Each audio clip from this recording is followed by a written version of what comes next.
title of Matthew's speech tonight is Our Yellow Brick Road. He hopes that you are nice and stretched out because Matthew is about to take us on a journey, a search of something spectacular, amazing, and great. You're sure to pick up a few things along the way, so be sure you are looking. In this latest chapter of life's book, Matthew will reveal the necessity of the journey and the friends he has met along the way. But beware, there may also be lions and tigers and bears. Oh my. Please help me welcome Matthew to the lectern.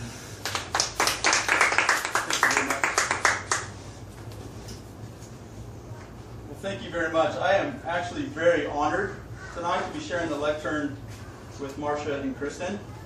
So we are in for a real treat tonight. You guys are in for a treat. I also want to, before I get started, dedicate this speech to a very dear friend of mine, Marshall Burns. Today is his birthday. He turned 60 today. And he has, over the years, since I've been back in California, been a tremendous source of inspiration. One that has allowed me to develop not only as a person, as a man, as a father, and as a son, but also as a public person. The things that I share with you guys on a regular basis are much from his influence. So today on his birthday, and I told him I was going to dedicate this to him as a birthday gift, so that is my gift to him.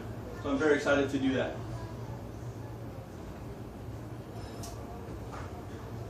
In 1939, a tornado raced through Kansas.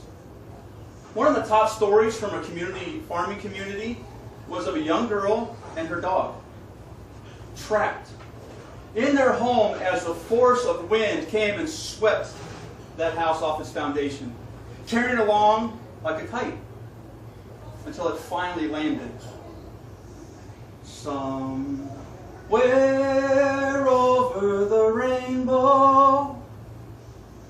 Fortunately, they weren't hurt. The little girl and her little dog too. So, asking for directions of how to get home, they were instructed, go that way. That way they went. Along their journeys and their travels, they picked up a few new friends who were also in search of something they thought was missing from their lives. As they journeyed and came to the road's end, they discovered disappointment. As they were instructed, don't worry about the guy behind the curtain. So, in the midst of their disappointment, we learned a few things for us on our Yellow Brick Road journey. Now I'm going to talk about three specific things: the search, the secret, and the satisfaction. We oftentimes are searching for validation, approval, someone to say good job, someone to give us a round of applause. And yet how often do we not receive exactly what we want? We find that disappointment. We realize that the smoke and the mirrors and the illusions is just some guy behind pulling lever and turning wheels. But here's the secret. The validation and the approval isn't really necessary, but it's welcomed, but not necessary. And the reason it's not necessary is because we already, as they learned, they already had it. The lion already had his courage. The scarecrow already had his brain.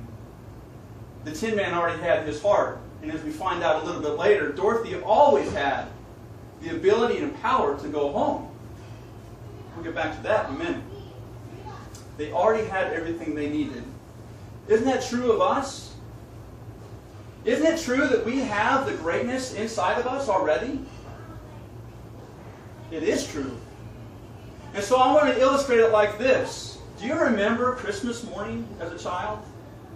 You raced down the stairs, you came in, and the whole thing is filled with packages. They're all wrapped up, concealing the gift inside. And what happens to that wrapping? Tossed here and there. Boxes ripped open to reveal the toy that you can play with the rest of the day. And your imagination's going wild. I built race car tracks all over the place with my brand new cars. Legos, I built really cool Star Wars stuff that didn't make any sense to anyone else, but they made sense to me. It was the gift inside And that we spent a lot of time, I spent a lot of time as a parent wrapping gifts, only to have all that wrapping torn to shreds.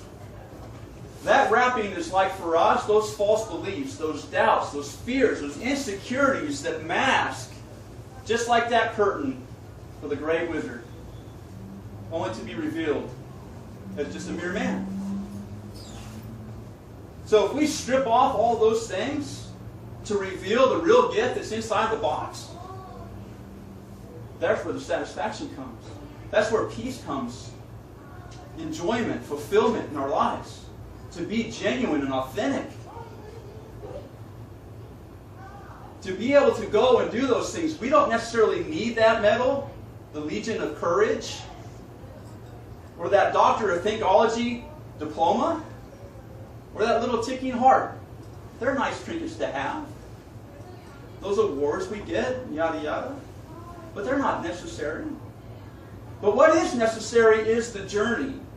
See, we started at Munchkin Land, and we ended up at the Imperial Palace, and that was necessary for us to learn about the beliefs of ourselves, to gain that experience.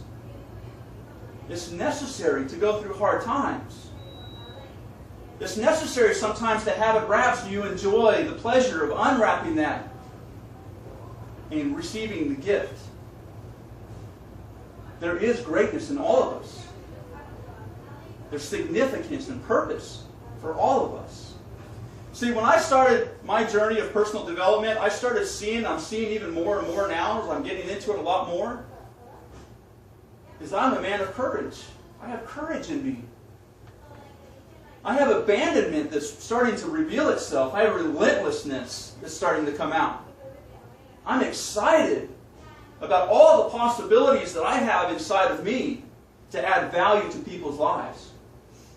I didn't realize that was there before. I had it as a little kid, right? Jumping off the top of the buildings, thinking we could fly, driving around like chips. I was always Baker, right?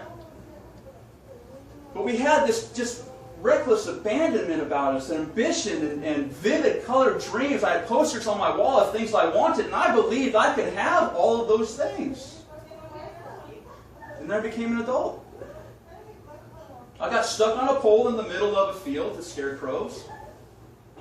It rained on me and I froze up. And something happened. I got hit on the nose and I became a quivering little kitty. Now I'm back. It's not that I need to change, I just need to unwrap it all. And that yellow brick road is absolutely necessary for us. Now I'm going to tell you this, there's going to be flying monkeys in your life, there's going to be evil witches in your life from east and west. If they come, drop a house on them. Get a bucket of water. What happened to the Munchkins and the people that were serving the evil witch of the west? As soon as their masters were killed, there was liberty. They were able to live free and thrive. They were thankful and grateful. When this happens for us, when that curtain is pulled back and that authenticity comes out of you, it produces a grateful heart.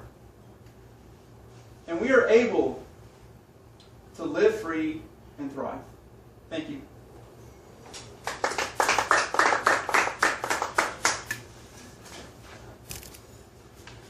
Thank you, Matt.